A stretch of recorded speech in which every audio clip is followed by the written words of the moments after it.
కళంకం లేని కాపు జాతికి కాయకష్టం చేసుకునే కాపు ప్రజలకి కావాలి రిజర్వేషన్లు అంటూ ముద్రగడ పద్మనాభం గారు చేపట్టిన ఈ ఉద్యమానికి వాసిరెడ్డి యేసుదాసు గారు తూర్పుగోదావరి జిల్లా కాపునాడు అధ్యక్షులు ఇక్కడ విస్తృత ఏర్పాట్లు చేశారు. సో ఎటువంటి ఏర్పాట్లు చేశారు, ఎంతమంది వరకు ఇక్కడికి వచ్చే అవకాశం ఉంది, సో ఎక్కువ క్రౌడ్ వస్తే ఏం ఎక్కువ ఏర్పాట్లు చేయబోతున్నారు, ఎలా కంట్రోల్ చేయబోతున్నారు, ఇవన్నీ తెలుసుకునే ప్రయత్నం చేద్దాం. యేసుదాస్ గారు, ఎంతమంది వస్తారని మీరు అంచనా వేస్తున్నారు? సుమారు 10 నుంచి 12 లక్షల దాకా వస్తారని అనుకుంటున్నాం సార్. అందరూ ఏర్పాట్లు మాకు ఫోన్లు చేస్తూ ఉన్నారు. దానిలో భాగంగానే ఈ ప్రాంగణం 60 ఎకరాలు ఒకటి అండి, 20 ఎకరాలు ఒకటి, 130 ఎకరాలు ఒకటి, మొత్తం 110 ఎకరాల ప్రాంగణం అండి ఇది. ఈ ప్రాంగణం సుమారు 10 లక్షల దాకా పట్టొచ్చు. మళ్ళీ ఎక్స్ట్రా వస్తారని రోడ్డుకి రైట్ సైడ్ ఎల్ఈడీలు పెట్టి అక్కడ 40 ఎకరాలు ఏర్పాటు చేయడం జరిగింది. ఇది ఓన్లీ వచ్చిన మా కాపు జాతి మీటింగ్ ఆలకించడానికి వచ్చిన వాళ్ళు ప్రజలందరికీ ఇది. అదేవిధంగా 12 చోట్ల పార్కింగ్ ప్లేస్ పెట్టడం జరిగింది. ఆ 12 చోట్ల మొత్తం అది కూడా 140 ఎకరాల నుంచి 150 ఎకరాలు ఏర్పాటు చేయడం జరుగుతుంది. ఇటు వచ్చిన వాళ్ళు ప్రతి ఒక్కరు కూడా సైట్లోనే దిగి ఖాళీ వెహికల్ని పార్కింగ్ ప్లేస్ పంపిస్తాం. ఒక్క అడుగు కూడా మా జాతి పెద్దలు ఎవరో నడక్కర్ లేకుండా ఏర్పాటు చేసుకోవడం జరిగింది. ఇది ఫస్ట్. రెండోది, ఏర్పాట్ల వరకు ఇక్కడ కమిటీలు వేసాం. వాలంటరీ కమిటీ 600 మంది, పెద్దలు రిసీవ్ చేసుకునేది 60 మంది, వెహికల్స్ని పంపించేది ఒక 60 మంది, పార్కింగ్ ప్లేసుల దగ్గర యూత్ ఒక్కో పార్కింగ్ ప్లేస్ దగ్గర 10 మంది ఉండి ఎవరి వెహికల్ వచ్చిందో ఆ వెహికల్ నెంబర్ రాసి ఎవరు పంపించారు, ఎంతమంది తీసుకొచ్చారని 12 పార్కింగ్ దగ్గర 120 మందిని వేయడం జరిగింది. అలా ఇక్కడ మెడికల్ ఏర్పాటు చేయడం జరిగింది, 2 అంబులెన్స్లు. అదేవిధంగా మహిళలందరికీ కూడా టాయిలెట్స్ ఏర్పాటు చేయడం జరిగింది. అలా పురుషులకు ఏర్పాటు చేయడం జరిగింది. ఇక్కడ మజ్జిగ బటర్ మిల్క్ కమిటీ ఏర్పాటు చేసాం. అదేవిధంగా వాటర్ కమిటీ వాలంటీర్లు ఏర్పాటు చేసాం. ప్రెస్ గారిడీ ఏర్పాటు చేసాం. ఇక్కడ అన్ని రకాలు కూడా సక్రమంగా జరిగేటట్టు ట్రాఫిక్ కూడా ఇటు నుంచి 30 కిలోమీటర్లు, అటు నుంచి 30 కిలోమీటర్లు కూడా హెవీ వెహికల్ రాకుండా డిపార్ట్మెంట్కి చెప్పి అవి కూడా ఈ ప్రాంగణానికి వచ్చి వెహికల్ కాపు సంఘం వెహికల్ తప్ప రెండో వెహికల్ ఈ ప్రాంగణానికి ఈ రోడ్డుని రాకుండా 10 నుంచి 12 లక్షల వరకు కాపు ప్రజలు వచ్చే అవకాశం ఉంది. అలాగే వేలాదిగా కాపు నాయకులు, సీనియర్ నాయకులు వచ్చే అవకాశం ఉంది. సో వేదిక మీద మీరు ఎంతమందికి మాట్లాడే అవకాశం ఇస్తున్నారు? వేదిక మీద అంటే 1 గంట స్టార్ట్ అవుతాం. స్టార్ట్ అయిన తర్వాత ప్రతి వ్యక్తి కూడా కార్యాచరణ, ఇది ప్రారంభం మాత్రమే. ఈ సభ కాపు జాతికి ఉద్యమానికి ఏ రకంగా చేయాలని ప్రారంభం మాత్రం కనుక ప్రారంభ సూచనలు ఇమ్మని, రాబోయే కాలంలో ఏ రకంగా కార్యాచరణ చేయాలని దానికోసం ప్రతి వ్యక్తులు కూడా మా జాతి నుంచి వచ్చిన పెద్దలందరూ 5 నిమిషాలు వెళ్ళి ఎలా కార్యాచరణ చేయాలన్న ఆలోచన చెప్తారు తప్ప ఉపన్యాసాలు అయితే ఉండవు. ఒక మనిషే వెళ్తారు, వెళ్ళిన వ్యక్తి మాట్లాడొచ్చిన తర్వాత రెండో వ్యక్తిని పైకి పంపించడం జరుగుతుంది వేదిక మీదకే. అలా సుమారు మా పెద్దలు అన్ని జిల్లాల నుంచి, మిగతా రాష్ట్రాల నుంచి కూడా 200 నుంచి 300 పెద్దలు వస్తూ ఉన్నారు. వీలైనంత మట్టికి 1 ఫిబ్రవరి పెద్దలందరికీ ఇచ్చి తర్వాత మా బోటిగాళ్ళు మాట్లాడతామని చెప్పి సందర్భంగా తెలియజేస్తాం. కాపు ఐక్యగర్జనని సక్సెస్ఫుల్ కాకుండా చేసే ప్రయత్నాలు జరుగుతున్నట్లుగా సమాచారం వస్తోంది. దీన్ని అడ్డుకునే ప్రయత్నాలు ఎంతవరకు వచ్చాయి? అంటే యాక్చువల్గా ముద్రగడ పద్మనాభం గారు ఉదయించే సూర్యుడిని ఎంతమంది అడ్డుకున్నా ఎన్నో మేఘాలు వస్తూ ఉంటాయి, పోతూ ఉంటాయి, కానీ ఆ సూర్యుడు ఎప్పటికప్పుడు భూభాగాన్ని చూడాలని అనుకుంటాడు. అలాగే ముద్రగడ పద్మనాభం కూడా ఎంతమంది అడ్డుకున్నా కాపు జాతికి ఒక దిశ నిర్దేశించే వ్యక్తిగా ఈ రాష్ట్రంలో ఉన్నాడు కనుక ఎంతమంది అడ్డుకున్నా అడ్డుకోలేరని చెప్పి సందర్భంగా సభ నిరూపిస్తుంది. ఒక్క ఫోన్ కాల్కి 10 లక్షల మంది భారతదేశంలో ఎవరికన్నా వస్తున్నారు అంటే అది దట్ ఈస్ ముద్రగడ తప్ప రెండోది కాదని చెప్పి సందర్భంగా తెలియజేస్తున్నాం. రెండోది, ప్రభుత్వం చాలా ఇబ్బంది పెడతా ఉంది. ప్రభుత్వానికి కూడా మేము హెచ్చరిక చేస్తా ఉన్నాం. ఆర్టీసీ బస్సులు డబ్బులు కట్టిని రిటర్న్ ఇచ్చేస్తా ఉన్నారు, ఏమి ఇచ్చేసినా వస్తాం. కానీ నారాయణ గారు మంత్రులు గారు స్కూల్ బస్సులు కానీ కాన్వెంట్ బస్సులు కానీ వెళ్ళటానికి లేదని ఒక ఆదేశాలు ఇచ్చారు. అంటే మా ఒక్కరికైనా, మా జాతి సభ పెట్టుకుంటేనా ఆదేశాలు? రేపొద్దున కాలంలో చంద్రబాబు నాయుడు కానీ ప్రభుత్వం కానీ ఏ సభన్నా పెట్టినప్పుడు కాలేజీ బస్సుని మా జాతి ఏది కూడా రోడ్డు అమ్మడి వెళ్ళనీయకుండా చేస్తామని కూడా హెచ్చరిస్తామని చెప్పి సందర్భంగా తెలియజేస్తా ఉన్నాం. మూడోదిగా, ఆర్ కృష్ణయ్య గారిని కాకినాడ పంపించి సభ పెట్టి కాపులకు బీసీలో చేరిస్తే అడ్డుకుంటామని ఒక ప్రకటన ఆర్ కృష్ణయ్య గారు ఇచ్చారు. ఆర్ కృష్ణయ్య గారు ఎవరంటే చంద్రబాబు పార్టీలో ఒక శాసనసభ్యుడిగా పనిచేస్తూ చంద్రబాబు నాయుడు గారు గుద్ద గిల్లుతూ జోల పాడుతున్న దానికి ఇది ఒకటి ఉదర్శన.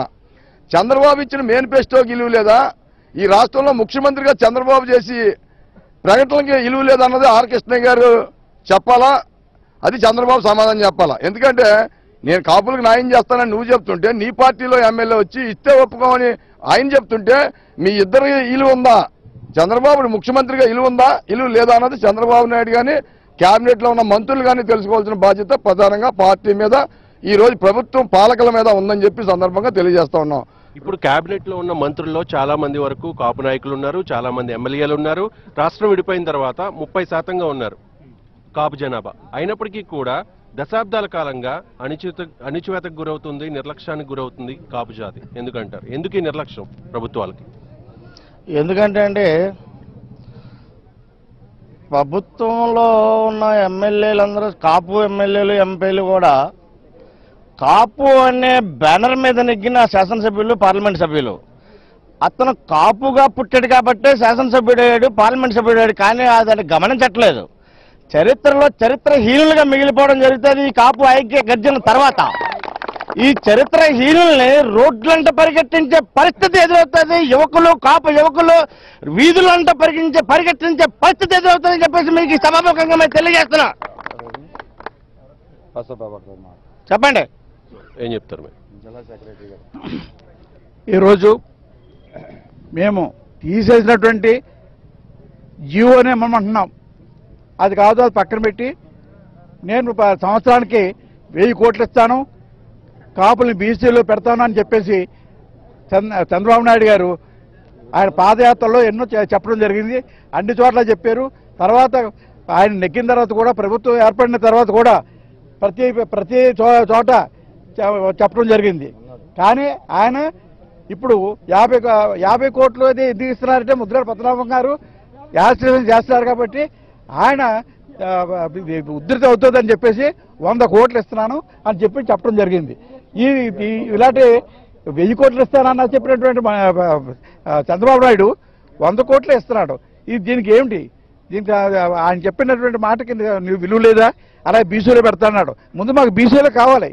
బీసీలో పెట్టి మాకు చేస్తేనే మేము విరమించడం జరుగుతుంది. బీసీలో పెట్టకుండా ఉన్నాను చెప్పు ఈ గర్జన ఆగదు ఆగదు ఆగదు. సో ముద్రగడ పద్మనాభం గారు ఇది ప్రారంభం అని చెప్తున్నారు.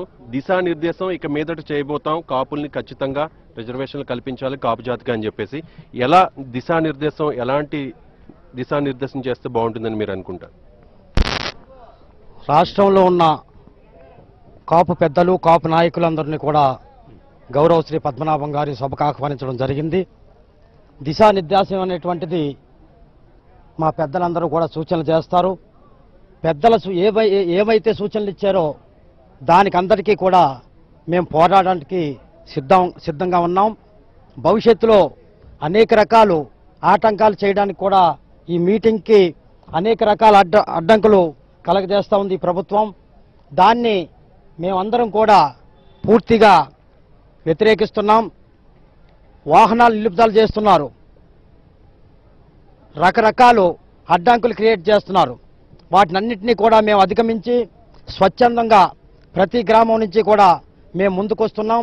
రాష్ట్ర వ్యాప్తంగా ఈవేళ లక్షలాది జనం ఈ సభకు తరలి వస్తారని చెప్పి తెలియజేస్తున్నాం.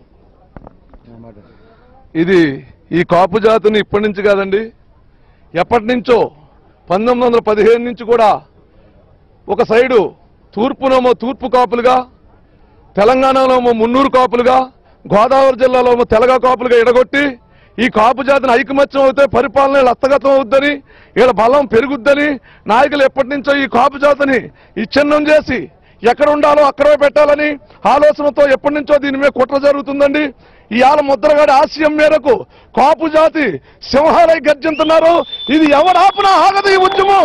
ప్రళయకాల రుద్రకేల భద్రకాళి అయిన ముద్రగడ తిరగబడితే రాష్ట్ర ప్రభుత్వం కాదు ఢిల్లీ వరకు ఈ కేక వినబడుద్దని ఇవాళ ఈ తూర్పుగోదావరి జిల్లా కాదు ప్రతి జిల్లా నుంచి వస్తున్నారు. కాబట్టి ఇవాళ ఈ ఉద్యమానికి ప్రతి ఒక్కరు యువత జాతులు కూడా ఇవాళ రత్నాకర్ గారు ఎవరైనా అన్ని జాతులు కూడా మాకు మద్దతు ఇచ్చారు.